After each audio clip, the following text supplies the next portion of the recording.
எல்லாருக்கும் வணக்கம். கதை பொம்மா வித் ஆர்ஜி. நம்மளோட சேனலில் ஈட் தட் ஃப்ராக், காலை எழுந்தவுடன் தவளை என்ற ஒரு ரொம்ப சிறப்பான புத்தகத்தை எப்பவும் போல் 20 நிமிஷமாக ஒரு பாட்டாக நம்மளோட சேனலில் கேட்டுட்ருக்கோம். வாங்க இன்றைக்கான 20 நிமிஷத்தை கேட்க ஆரம்பிக்கலாம். என்னுடைய நூல்கள் அனைத்தும் உலகம் நெடுகிலும் விற்பனையாகி கொண்டிருக்கின்றன. நீங்கள் அதிக ஆக்கப்பூர்வமாகவும் அதிக செயல்திறனோடும் திகழ்வதற்கு தேவையான எந்த ஒரு திறமையையும் உங்களால் கற்றுக்கொள்ள முடியும் என்பது நல்ல செய்தி. தேவைப்பட்டால் முறையாக தட்டச்சு செய்ய உங்களாலும் கற்றுக்கொள்ள முடியும். ஒரு கணினியை இயக்குவதில் உங்களால் சிறப்புற முடியும். பேர பேச்சை உங்களால் சிறப்பாக கையாள முடியும். ஒரு தலை சிறந்த விற்பனையாளராக உங்களால் உருவாக முடியும். பயமின்றியும் தயக்கமின்றியும் ஒரு கூட்டத்தில் பேச உங்களால் கற்றுக்கொள்ள முடியும். சிறப்பாக எழுத உங்களால் கற்றுக்கொள்ள முடியும். இத்திறமைகளை கற்றுக்கொள்ள வேண்டும் என்று தீர்மானித்து இவற்றை உங்களுடைய முன்னுரிமைகளாக ஆக்கிக் கொண்டவுடன் இவற்றை உங்களால் கைவசப்படுத்த முடியும். மேதமையை அடைவதற்கான 3 நடவடிக்கைகள். முதலில் தினமும் 1 மணி நேரமாவது உங்கள் துறை தொடர்பான ஏதேனும் ஒரு நூலை படியுங்கள். காலையில் சற்று முன்னதாக எழுந்து கொண்டு உங்கள் வேலையில் நீங்கள் அதிக செயல்திறனோடும் ஆக்கப்பூர்வமாகவும் செயல்படுவதற்கு உங்களுக்கு உதவக்கூடிய தகவல்களை கொண்டுள்ள ஒரு புத்தகத்தையோ அல்லது ஒரு பத்திரிகையோ 30 நிமிடங்களிலிருந்து 60 நிமிடங்கள் படியுங்கள். இரண்டாவதாக, உங்களுக்கு உதவக்கூடிய முக்கிய திறமைகள் தொடர்பான பயிற்சி வகுப்புகளிலும் பயிலரங்குகளிலும் கலந்து கொண்டு பயிலுங்கள். உங்கள் தொழில் அல்லது வேலை தொடர்பான கருத்தரங்குகளிலும் வியாபார கூட்டங்களிலும் கலந்து கொள்ளுங்கள். அவற்றில் முன்வரிசையில் அமர்ந்து குறிப்பெடுத்துக் கொள்ளுங்கள். உங்கள் துறையில் மிகவும் அறிவார்ந்த மிக அதிக தகுதி வாய்ந்த நபர்களில் ஒருவராக ஆவதற்கு உங்களை அர்ப்பணித்துக் கொள்ளுங்கள். மூன்றாவதாக, நீங்கள் பயணம் செய்யும் நேரங்களில் ஆடியோ வடிவில் இருக்கின்ற பயிற்சிகளை செவிமடுங்கள். பயணிப்பதில் மக்கள் இன்று ஏகப்பட்ட நேரத்தை செலவிட வேண்டியிருக்கிறது. எனவே பயண நேரத்தை கற்றல் நேரமாக ஆக்கிக் கொள்ளுங்கள். இதன் மூலம் உங்கள் துறையில் மிகவும் சாமர்த்தியமான மிகவும் தகுதி வாய்ந்த மிக உயர்ந்த சம்பளம் பெறுகின்ற நபர்களில் ஒருவராக உங்களால் ஆக முடியும். நீங்கள் எவ்வளவு அதிகமாக கற்று தெரிந்து கொள்கிறீர்களோ நீங்கள் அவ்வளவு அதிக தன்னம்பிக்கையையும் ஊக்கத்தையும் பெறுவீர்கள். நீங்கள் எவ்வளவு அதிகமாக சிறப்புறுகிறீர்களோ உங்கள் துறையில் அதிகமானவற்றை சாதிப்பதற்கு அவ்வளவு அதிக திறன் படைத்தவராக நீங்கள் உருவாவீர்கள். நீங்கள் எவ்வளவு அதிகமாக கற்றுக்கொள்கிறீர்களோ மேலும் அவ்வளவு அதிகமாக கற்பீர்கள். உடற்பயிற்சியின் மூலம் உங்களுடைய உடலில் உள்ள தசைகளை உங்களால் வளர்த்தெடுக்க முடியும். அதே போல மனப்பயிற்சிகள் மூலமாக உங்கள் மன தசைகளை உங்களால் வளர்த்தெடுக்க முடியும். நீங்கள் எவ்வளவு தூரமும் எவ்வளவு வேகமாகவும் முன்னேறுகிறீர்கள் என்பதற்கு எந்த வரம்பும் இல்லை. இதற்கு உங்கள் கற்பனை ஒன்றுதான் எல்லை. செய்முறை பயிற்சி. சிறப்பான மற்றும் வேகமான விளைவுகளை பெறுவதற்கு உங்களுக்கு மிகவும் உதவக்கூடிய முக்கிய திறமைகளை கண்டுபிடியுங்கள். உங்கள் துறையை முன்னெடுத்து செல்வதற்கு எதிர்காலத்தில் உங்களிடம் இருக்க வேண்டிய முக்கிய தகுதிகள் எவை என்பதை தீர்மானியுங்கள். அவை எவையாக இருந்தாலும் அவற்றை கைவசப்படுத்துவதற்கு ஒரு இலக்கை நிர்ணயித்து ஒரு திட்டத்தை உருவாக்கி உங்கள் திறனை வளர்த்து கொள்ளவும் அதிகரித்து கொள்ளவும் தொடங்குங்கள். நீங்கள் எதை செய்தாலும் அதை உங்களால் இயன்ற அளவுக்கு சிறப்பாக செய்வதற்கு உறுதி பூணுங்கள். உங்களுடைய மிக முக்கியமான வேலைகளை மிக சிறப்பாக செய்வதற்கு உங்களை தயார்படுத்திக் கொள்வதற்கு ஒரு தனிப்பட்ட திட்டத்தை உருவாக்குங்கள். எவற்றில் உங்களுக்கு சிறப்பு திறமைகள் இருக்கின்றனவோ எவை உங்களுக்கு குதூகலம் ஊட்டுகின்றனவோ அவற்றின் மீது கவனம் செலுத்துங்கள். உங்களுக்கு தனிப்பட்ட ஆற்றல்களை கட்டவிழ்ப்பதற்கான முக்கிய காரணி இதுதான். 12. உங்களை மட்டுப்படுத்தும் விஷயங்களை கண்டுபிடியுங்கள். உங்கள் கவனம் முழுவதையும் உங்கள் கைவசம் உள்ள வேலையின் மீது ஒன்று குவியுங்கள். சூரியனின் கதிர்கள் ஒன்று குவிக்கப்படும் வரை அவை எதையும் எரிப்பதில்லை. Alexander Graham bell. நீங்கள் இன்று இருக்கும் இடத்திற்கும் நீங்கள் அடைய விரும்புகின்ற எந்த ஒரு இலக்கிற்கும் அல்லது குறிக்கோளுக்கும் இடையே ஒரு முக்கிய தடை உள்ளது. நீங்கள் உங்களுடைய இலக்கை அடைவதற்கு நீங்கள் அந்த தடையை தகர்த்தெறிய வேண்டும். அந்த தடை எது என்பதை தெளிவாக கண்டறிவதுதான் நீங்கள் செய்ய வேண்டிய வேலை. எது உங்களை இழுத்து பிடித்து கொண்டிருக்கிறது? நீங்கள் உங்கள் இலக்குகளை அடையும் வேகத்தை எது நிர்ணயிக்கிறது? இப்போது நீங்கள் இருக்கும் இடத்திலிருந்து நீங்கள் சென்றடைய விரும்புகின்ற இடத்தை நீங்கள் எவ்வளவு வேகமாக சென்றடைவீர்கள் என்பதை எது தீர்மானிக்கிறது? உங்கள் வாழ்வில் உண்மையிலேயே ஒரு வித்தியாசத்தை ஏற்படுத்தக்கூடிய தவளைகளை உட்கொள்வதிலிருந்து எது உங்களை தடுக்கிறது அல்லது இழுத்து பிடிக்கிறது? நீங்கள் ஏன் உங்கள் இலக்கை இன்னும் அடைந்திருக்கவில்லை? உங்களுடைய தனிப்பட்ட உற்பத்தி திறனையும் செயல்திறனையும் உயர்ந்த நிலைகளுக்கு எடுத்து செல்வதற்கான வழியில் உங்களை நீங்கள் அடிக்கடி கேட்டுக்கொண்டு பதிலளிக்க வேண்டிய மிக முக்கியமான சில கேள்விகள் இவை. நீங்கள் என்ன செய்ய வேண்டி இருந்தாலும் நீங்கள் அதை எவ்வளவு விரைவாகவும் சிறப்பாகவும் செய்து முடிப்பீர்கள் என்பதை தீர்மானிக்கின்ற மட்டுப்படுத்தும் காரணி ஒன்று எப்போதும் இருக்கும். நீங்கள் மேற்கொள்ள வேண்டிய அந்த நடவடிக்கையை ஆய்வு செய்து அதற்குள் இருக்கின்ற அந்த மட்டுப்படுத்தும் காரணி எது என்பதை கண்டுபிடிப்பதுதான் உங்கள் வேலை. பிறகு அக்காரணியை முற்றிலுமாக களைவதற்கு உங்கள் ஆற்றல் முழுவதையும் நீங்கள் அதன் மீது ஒன்று குவிக்க வேண்டும். மட்டுப்படுத்தும் காரணியை கண்டுபிடியுங்கள். ஒரு வேலையோ அல்லது இலக்கோ பெரியதோ அல்லது சிறியதோ, நீங்கள் அந்த வேலையை அல்லது இலக்கை எந்த வேகத்தில் அடைவீர்கள் என்பதை தனியொரு காரணிதான் தீர்மானிக்கிறது. அது எது? அந்த ஒரு முக்கிய பகுதியின் மீது உங்கள் மன ஆற்றல்கள் முழுவதையும் ஒன்று குவியுங்கள். உங்கள் நேரத்தையும் திறமைகளையும் பயன்படுத்துவதற்கான மிகவும் ஆக்கப்பூர்வமான வழி இதுதான்.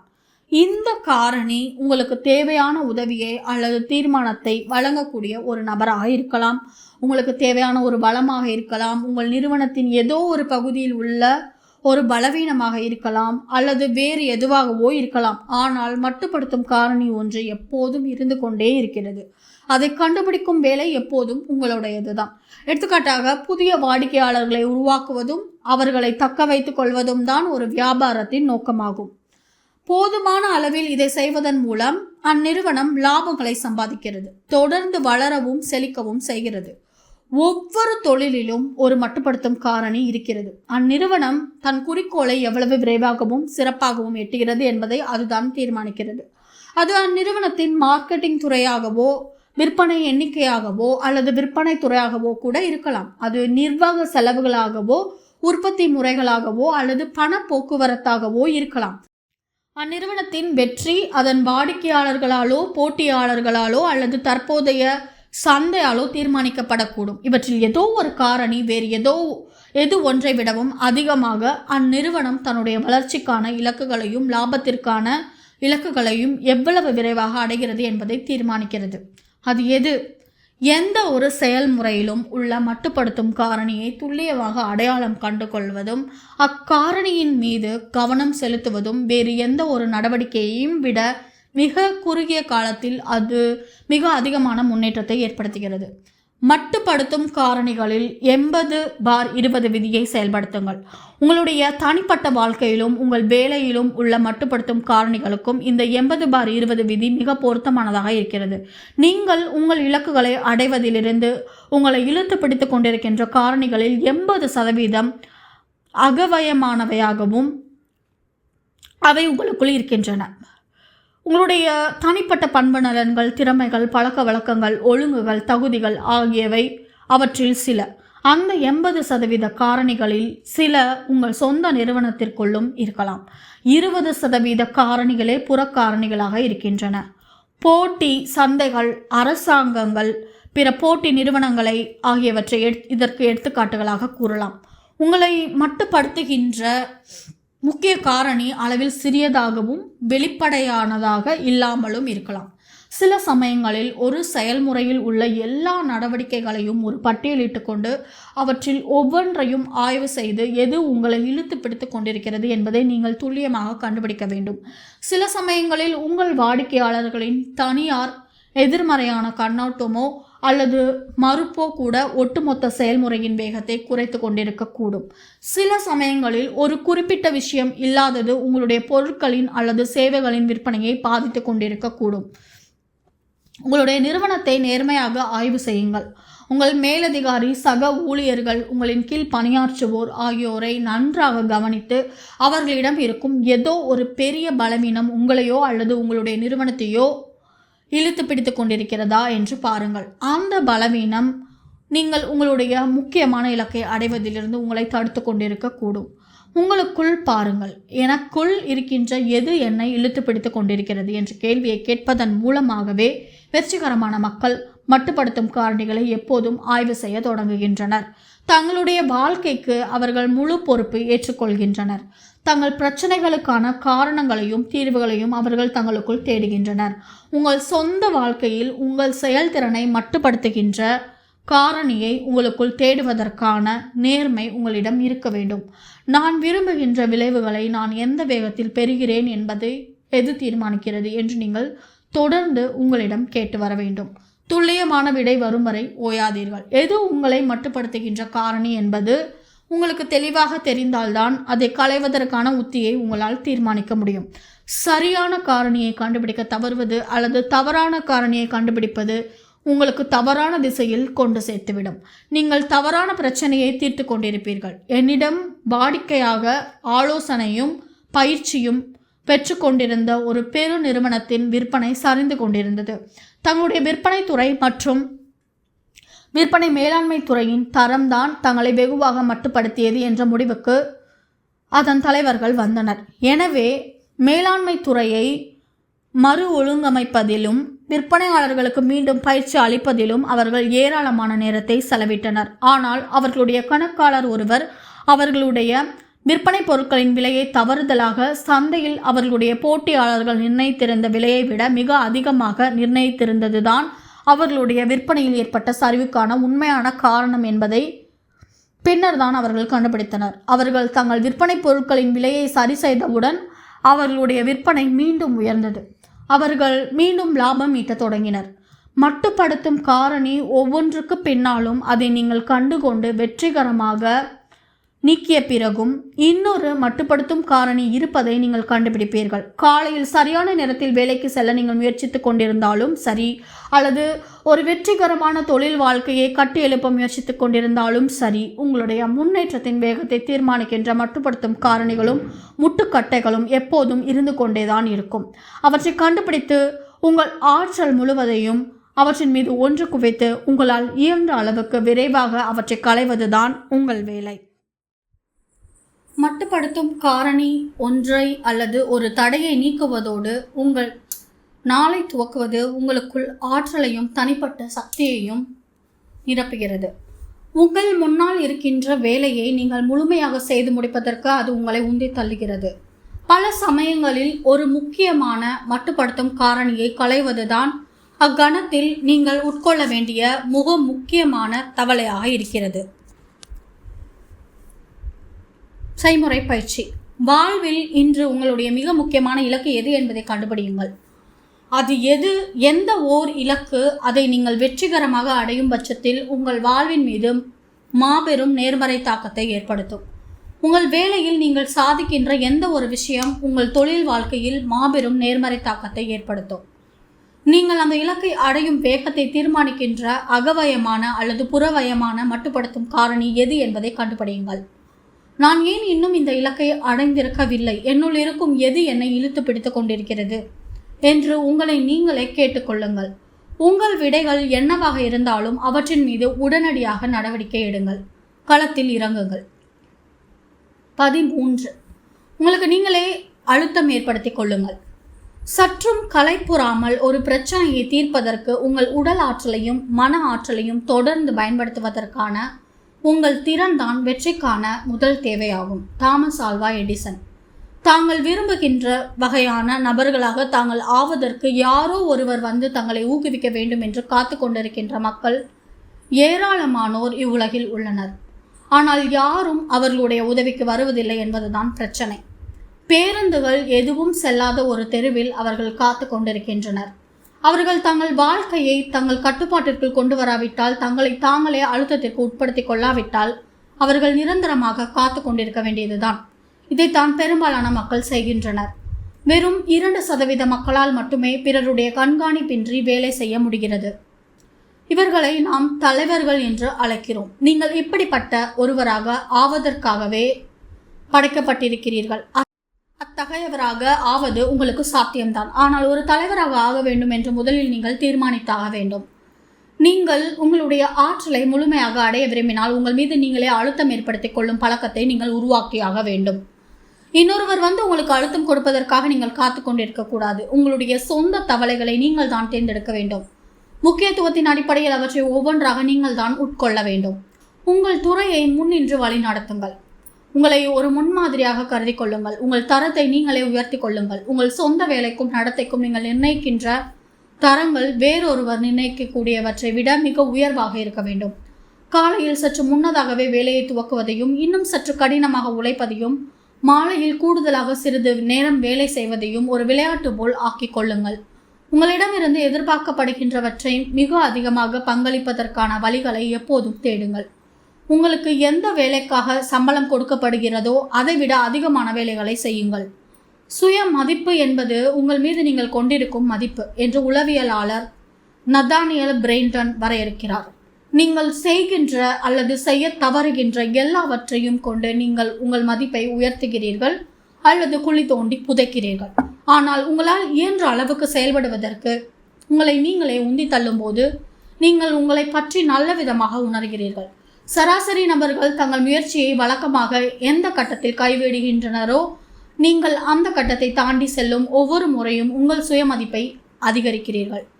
கற்பனையான காலக்கெடுக்களை நிர்ணயித்துக் கொள்ளுங்கள். உங்களுடைய மிக முக்கியமான வேலைகளை செய்து முடிப்பதற்கு ஒரே ஒரு நாள் மட்டுமே உங்களுக்கு இருப்பதாக நினைத்து கொண்டு வேலை செய்வது நீங்கள் காலம் தாழ்த்துவதிலிருந்து மீண்டு அதிகமான விஷயங்களை விரைவாக செய்து முடிப்பதற்கான சிறந்த வழிகளில் ஒன்றாகும். ஓர் அவசர செய்தி உங்களுக்கு வந்திருப்பதாகவும் நாளைக்கே புறப்பட்டு ஒரு மாதத்திற்கு நீங்கள் வெளியூர் செல்ல வேண்டும் என்றும் உங்களுடைய முக்கியமான வேலைகளை செய்து முடிப்பதற்கு இன்று ஒரு நாள் மட்டுமே உங்களுக்கு இருப்பதாகவும் தினமும் கற்பனை செய்து கொள்ளுங்கள். நீங்கள் ஒரு மாதத்திற்கு வெளியூர் செல்ல வேண்டியிருந்தால் நீங்கள் புறப்படுவதற்கு முன்பாக எவையெல்லாம் செய்து முடிக்கப்பட்டிருக்க வேண்டும் என்பதில் நீங்கள் தீவிரமாக இருப்பீர்கள். உங்கள் விடை எதுவாக இருந்தாலும் அந்த வேலைகள் மீது இக்கணமே நடவடிக்கை எடுக்க தொடங்குங்கள். உங்களுக்கு நீங்களே அழுத்தம் கொடுத்து கொள்வதற்கான இன்னொரு வழி, எந்த செலவும் இன்றி உங்களுக்கு பிடித்தமான ஒரு உல்லாச நகரத்தில் ஓர் அற்புதமான தங்கும் விடுதியில் ஒரு சில நாட்கள் ஒரு விடுமுறையை கழிப்பதற்கான வாய்ப்பு உங்களுக்கு பரிசாக கிடைத்திருப்பதாக கற்பனை செய்து கொள்ளுங்கள். ஆனால் நாளை காலையில் நீங்கள் புறப்பட்டாக வேண்டும். இல்லை என்றால் அப்பரிசு வேறொருவருக்கு கொடுக்கப்பட்டுவிடும். நீங்கள் அந்த விடுமுறையில் செல்வதற்கு முன்பாக எதை செய்து முடிப்பதில் உறுதியாக இருப்பீர்கள். அது எதுவாக இருந்தாலும் உடனடியாக அந்த வேலையை துவக்குங்கள். வெற்றிகரமான மக்கள் மிகவும் உயர்ந்த நிலைகளில் செயல்படுவதற்கு தங்களுக்கு தாங்களே அழுத்தம் ஏற்படுத்திக் கொள்கின்றனர். வெற்றியை சுவைத்திராத மக்களுக்கு மக்களின் அறிவுறுத்தல் தேவைப்படுகிறது. மற்றவர்கள் அவர்கள் மீது அழுத்தம் ஏற்படுத்த வேண்டியிருக்கிறது. உங்களை நீங்களே அழுத்தத்திற்கு உட்படுத்துவதன் மூலமாக அதிகமான வேலைகளை அதிக சிறப்பாகவும் விரைவாகவும் நீங்கள் செய்து முடிப்பீர்கள். உயர்ந்த செயல்திறன் கொண்ட உயர்ந்த சாதனைகளை படைக்கின்ற ஓர் ஆளுமைக்காரராக நீங்கள் ஆவீர்கள். நீங்கள் உங்களை குறித்து பெருமிதம் கொள்வீர்கள். வேலைகளை வேகமாக செய்யும் பழக்கத்தை படிப்படியாக நீங்கள் உருவாக்குவீர்கள். உங்கள் எஞ்சிய வாழ்நாள் முழுவதும் அது உங்களுக்கு பெரும் வெகுமதிகளை பெற்றுக் கொடுத்து கொண்டே இருக்கும். செய்முறை பயிற்சி. உங்களுடைய ஒவ்வொரு நடவடிக்கைக்கும் காலக்கெடுவை நிர்ணயித்துக் கொள்ளுங்கள். உங்களுக்கு நீங்களே அழுத்தம் ஏற்படுத்திக் கொள்வதற்கான ஒரு வழியை உருவாக்கி கொள்ளுங்கள். உங்கள் தரத்தை நீங்களே உயர்த்துங்கள். அத்தரத்திற்கு குறைவாக செயல்பட உங்களை ஒருபோதும் அனுமதிக்காதீர்கள். நீங்கள் ஒரு காலக்கெடுவை நிர்ணயித்த பிறகு அதிலிருந்து தவறாதீர்கள். முடிந்தால் அந்த காலக்கெடுவிற்கு மிக முன்னதாகவே அந்த வேலையை செய்து முடிக்க முயற்சி செய்யுங்கள். ஒரு முக்கியமான வேலையை அல்லது பணித்திட்டத்தை துவக்குவதற்கு முன்பாக அதற்கான அனைத்து நடவடிக்கைகளையும் பட்டியலிட்டுக் கொள்ளுங்கள். ஒவ்வொரு நடவடிக்கைக்கும் கிட்டத்தட்ட எவ்வளவு நேரம் ஆகும் என்று தீர்மானியுங்கள். பிறகு அந்தந்த காலக்கெடுவுக்குள் அந்த வேலைகளை செய்து முடிக்க முயற்சி செய்யுங்கள். அதை ஒரு விளையாட்டு போல கருதி கொண்டு ஒவ்வொரு முறையும் வெற்றி பெற உறுதி பூணுங்கள். 14.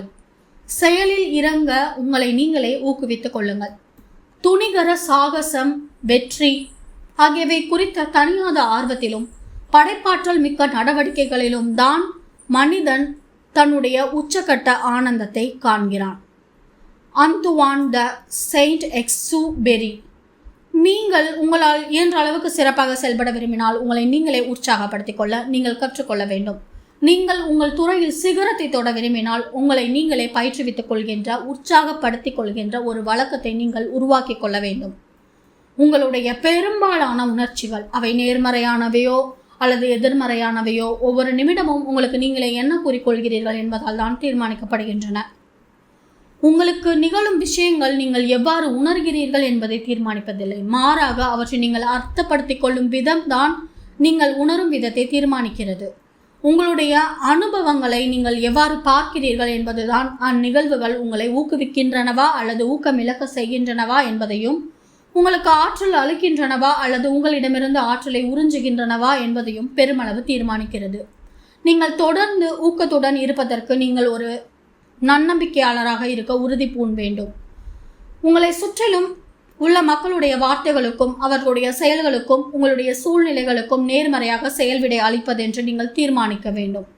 தினசரி வாழ்வின் தவிர்க்கப்பட முடியாத இன்னல்களும் பின்னடைவுகளும் உங்களுடைய மனநிலையையும் உணர்ச்சிகளையும் பாதிக்க நீங்கள் ஒருபோதும் அனுமதிக்க கூடாது. உங்களுடைய உள்ளார்ந்த உரையாடல்களை கட்டுப்படுத்திக் கொள்ளுங்கள். நீங்கள் அதிக ஊக்குவிப்புடனும் விடாமுயற்சியுடனும் தொடர்ந்து செயல்படுவதற்கு நீங்கள் உயர்ந்த சுய மதிப்பை கொண்டிருப்பது இன்றியமையாதது. காலை எழுந்தவுடன் தவளை புத்தகத்தோட இன்னைக்கான 20 நிமிஷத்தை இதோட நம்ம நிறுத்திக்கலாம். இந்த பதிவு உங்களுக்கு பிடிச்சிருந்தா கதைப்பொம்மா வித் ஆர்ஜி சேனலை லைக் பண்ணுங்கள், ஷேர் பண்ணுங்கள், கமெண்ட் பண்ணுங்கள், கண்டிப்பாக சப்ஸ்கிரைப் பண்ணுங்கள். தேங்க்யூ.